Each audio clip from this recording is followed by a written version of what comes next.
या कथेच्या मागील भागात आपण पाहिलं की सुमी रामानाईक आणि शांतीची थोरली मुलगी होती. दोघे दाम्पत्य शेतमजुरी, ऊस तोडणी कामगार म्हणून काम करत होते. घरात 18 विश्व दारिद्र्य. सुमी घरातली जबाबदारी सांभाळत होती. ती वयात आल्यावर रामा आणि शांतीला चिंतेने ग्रासले होते. आता पुढे सुमीला बाबांच्या चिंतेचे कारण समजतच नव्हतं. एके दिवशी काय झालं, कपडे धुण्यासाठी सुमी ओढ्यावर गेली. कपडे धुवून झाले.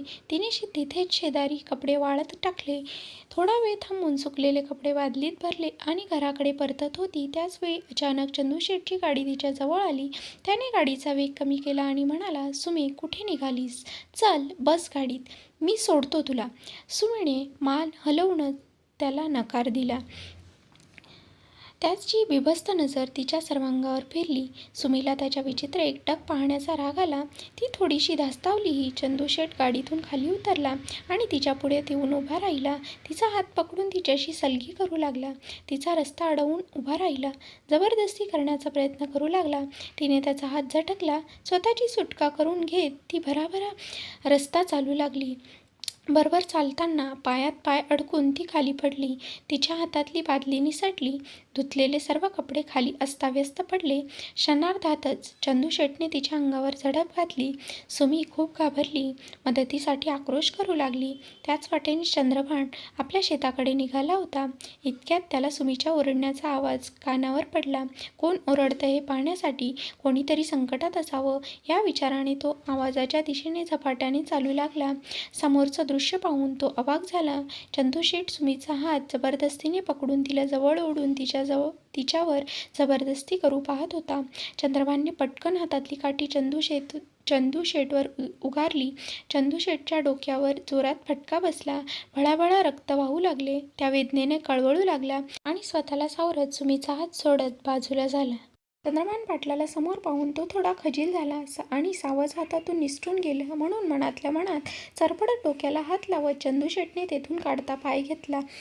खाली पडलेल्या सुमीला उठवत चंद्रभानने तिला आधार देत उभं केलं. सुमी प्रचंड भेदरलेली होती. काय घडत होतं तिला काहीच कळत नव्हतं. चंद्रभानने खाली पडलेलं धुतलेलं धुणं बादलीत भरलं.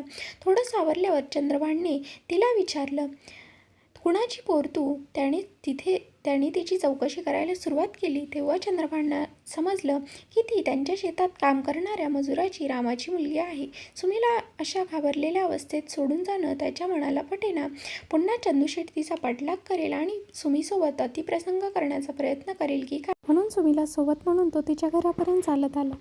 घराजवळ येताच सुमीने हात जोडून आभार व्यक्त केले. याची गरज नाही असं म्हणत तो त्याच्या मार्गाने निघून गेला. रामा आणि शांती घरातच होते. सुगीचे दिवस सरले होते. कामधंदा काहीच नव्हता. रोजच्या एकवेळच्या जेवणाचीही पंचायत होऊ लागली. दोघांना तीच भ्रांत. दोघे पती पत्नी त्याच विवंचनेत असताना अचानक सुमी धावतच घरात आली. बादली दारातच टाकून देत घरात शिरताच सुमी रामाच्या गळ्यात पडून रडू लागली. रामाला समजेना नक्की काय झालं. तो तिच्या डोक्यावरून हात फिरवून विचारू लागला, काय झालं ग सुमे? का ग रडतीस? काय होतंय तुला? जीव माझा घाबरला ना व? सांग की काय झालंय बाय?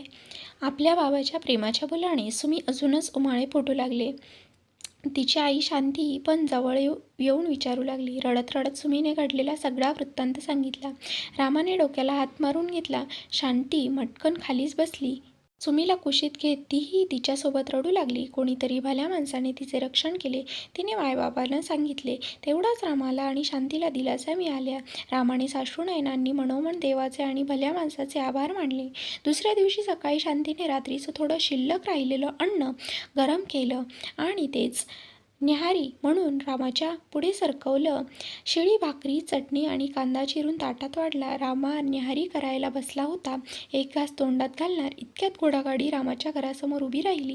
गाडीतून दोघं पुरुष माणसं खाली उतरली. दारातूनच त्यांनी सुमीच्या बाबांना रामाला आवाज दिला. रामा, रामा, आहेस का रे घरात? आवाज ऐकून रामा जेवणाच्या ताटाला नमस्कार करून ताटावरून ताडकन उठला. बाहेर येऊन पाहतो तर सयाजी पाटील आणि त्यांचा मुलगा चंद्रभान पाटील त्यांच्या घरासमोर दारात उभे होते. मालक तुम्ही या मालक, त्यांच्या त्याच्या तोंडून आपसुकच आश्चर्याने शब्द बाहेर पडले. त्याने त्या दोघांना आत बोलवले. घाईघाईने रामाने जरा बऱ्यापैकी गोधडी अंथरली. मालक आपल्या घरी का आले असतील या विचाराने रामा बुचकळ्यात पडला. अकस्मात घरी आलेल्या पाटलांना पाहून रामा विचारात पडला. शांतीने दोघांना गूळ पाणी दिलं आणि ती आत निघून गेली. इतक्या दिवसात कधी आपल्या घरी कोणी पाहुणे आलेले नाहीत, त्यामुळे दोघं पाहुण्यांना पाहून मुलंही आश्चर्यचकित झाली. आतल्या खोलीत ते आपल्या मोठ्या बहिणीला विचारू लागले. सुमीने बाहेरच्या खोलीत डोकावून पाहिलं. पाहते तर काय, हा तर तोच भला माणूस ज्याने माझ्या प्राणांचं, माझ्या अब्रूचं रक्षण केलं होतं. का बरं आला असावा तो आपल्या घरी? सुमीनं मनातल्या मनात पुटपुटली. गुळपाणी झाल्यावर सयाजीराव पाटलांनी बोलायला सुरुवात केली. रामा, आज आम्ही तुझ्याकडे जरुरी काम घेऊन आलोय. काल चंद्रभानने तुझ्या पोरीला पाहिलं होतं. त्यानं मला घरी आल्यावर तिच्याबद्दल सांगितलं, म्हणून आम्ही पोरीला पाहायला आलोय. बोलव वाईस बाहेर तिला. वय वय जी मालक, असं म्हणत रामा आत आला. तो शांतीच्या कानात काहीतरी कुजबुजला आणि पटकन बाहेर निघून गेला.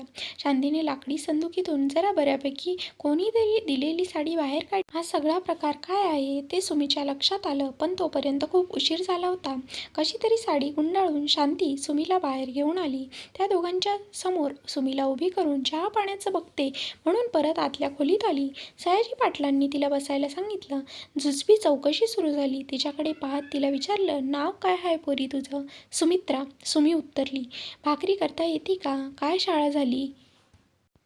पाटलांनी पुन्हा प्रश्न केला. सुमी दबक्या आवाजात म्हणाली, शाळा 7वी झाली हाय. सरकारी शाळा होती. भाकरी येती कराय, सगळं स्वयंपाक बी येतो कराया. सुमी विचारलेल्या प्रश्नांना जरा दबक्या आवाजात उत्तर देत होती. मुलगी मुकी तोतरी बहिरी नाही ना याची खातरजमा करण्यासाठीच सयाजी पाटलांनी हा सारा खटाटोप केला होता. त्यांना सुमी चंद्रभानसाठी पसंत पडली होती. शेवटी सयाजीराव रामाला म्हणाले, रामा, आम्हासनी तुझी पोरगी पसंत हाय. चंद्रभानसाठी तिला मागणी घालाय आलूया. त्यांनी चंद्रभानला गाडीत ठेवलेलं खण्या नारळाचं ताट घेऊन यायला सांगितलं. आम्ही आजच तुझ्या पोरीच्या वटीत नारळ टाकून जायचं म्हणतोया. त्याचे शब्द ऐकून रामाला काय बोलावं ते उमजेना. 18 दारिद्र्य असलेल्या घरातील माझी पोर सयाजीराव पाटलांची सून होणार, चंद्रभान पाटलाची बायको म्हणून मिरवणार, सुखात वैभवात नांदणार या कल्पनेने तो थोडा सुखावला, पण दुसऱ्या क्षणी त्याचा चेहरा खरकन उतरला.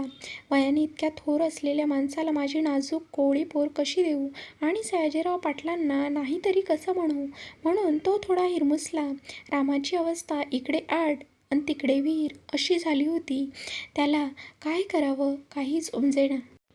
त्याचंही अवघडले, पण कदाचित सयाजीराव पाटलांच्या ध्यानात आलं असावं. ते शांतपणे म्हणाले, रामा, बाबा तू नीट विचार करून उत्तर दे. काय बी काही नाही, तुझी पोर सुखात राहील. तुला बी साधा कष्ट करायला नाही लागायचं. आम्ही चंद्रभान तुझ्या कुटुंबाकडं जातीनं ध्यान देऊ. पोटभर अन्न आण ल्यायला अंगभर कापडं मिळत्याल. पैशाची बी चिंता करू नगस. आम्ही हाय नवं. रामा त्यांच्यासमोर हात जोडून उभा होता. त्याचं बोलणं शांती आतल्या खोलीतून ऐकत होती. आपल्या सोन्यासारख्या पोरीला असं दावणीला लावणं तिलाही पटत नव्हतं. डोळ्यातलं आभाळ रितं होऊ लागलं. इतक्यात चंद्रभान रामाला म्हणाला, कंचाबी फैसला करण्याअगोदर मला सुमीशी थोडं बोलायचं आहे. रामा विरोध कसा करणार? त्याने होकारार्थी मान डोलावली आणि सुमी आणि चंद्रभानला परसदारी नेलं. दोघांना बोलायला एकटं सोडून रामा परत सयाजीरावांजवळ आला. घराच्या मागे परसदारी गेल्यावर चंद्रभानने बोलायला सुरुवात केली. मी चंद्रभान, माझ्या संगत लगीन करण्याआधी मला तुला काही सांगायचं आहे. काय बी झालं तरी तुझा फैसला लय महत्त्वाचा आहे. मला कुणाला बी फसवायचं नाही. आणि चंद्रभान सुमीशी बोलू लागला. चंद्रभान सुमीला काय सांगतो? सुमी लग्नाला तयार होते का? पाहूया पुढच्या भागात.